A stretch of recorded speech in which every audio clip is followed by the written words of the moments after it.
Selamat datang saudara-saudari. Hari ini kita mau mendengar babak ke-15 dalam Kejadian. Perjanjian Allah dengan Abram. Ya.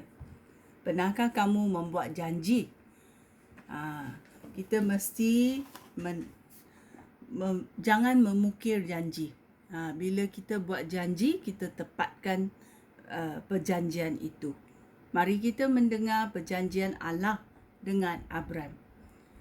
Selepas itu, Abram mendapat penglihatan dan mendengar Tuhan berfirman kepadanya. Jangan takut, Abram. Aku akan melindungi engkau daripada bahaya dan memberikan pahala yang besar kepada kamu. Tetapi Abram berkata, "Ya Tuhan, Raja, apakah gunanya pahala itu bagi aku kerana aku tidak mempunyai anak? Orang yang akan mewarisi harta aku hanya Eliezer, hamba aku dari Damsyik. Engkau tidak mengurniakan anak kepada aku. Oleh itu, yang mewarisi harta aku hanya seorang daripada hamba aku." Kemudian Abram mendengar Tuhan berfirman lagi kepadanya. Tuhan berfirman, "Hamba itu tidak akan mewarisi harta kamu, melainkan anak lelaki kamu sendiri." Tuhan membawa Abram keluar lalu berfirman, "Pandanglah ke langit dan cubalah hitung bintang. Engkau akan mempunyai keturunan sebanyak bintang." Abram percaya kepada Tuhan. Maka Tuhan berkenan kepadanya. Ya. Bila Tuhan berseru kepada Abraham, Abraham percaya perkataan Tuhan. Ayat 7, kemudian Tuhan berfirman lagi kepada Abram, "Akulah Tuhan yang sudah memimpin engkau keluar dari Ur di negeri Babilonia untuk memberikan tanah ini kepada kamu supaya menjadi milik kamu."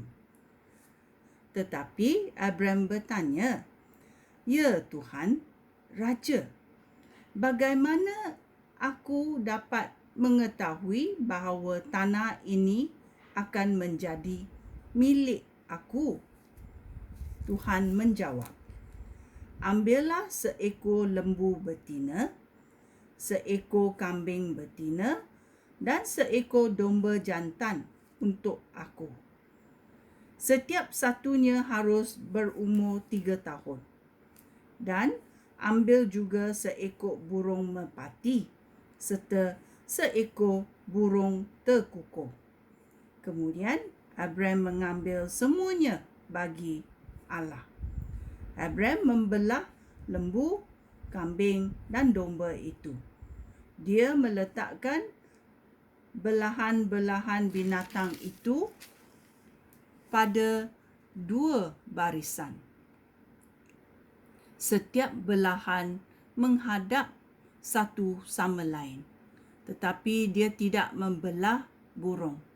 Burung-burung pemakan bangkai hinggap atas daging binatang itu. Tetapi Abram menghalau semuanya. Ketika matahari mula terbenam, Abram tidur lena.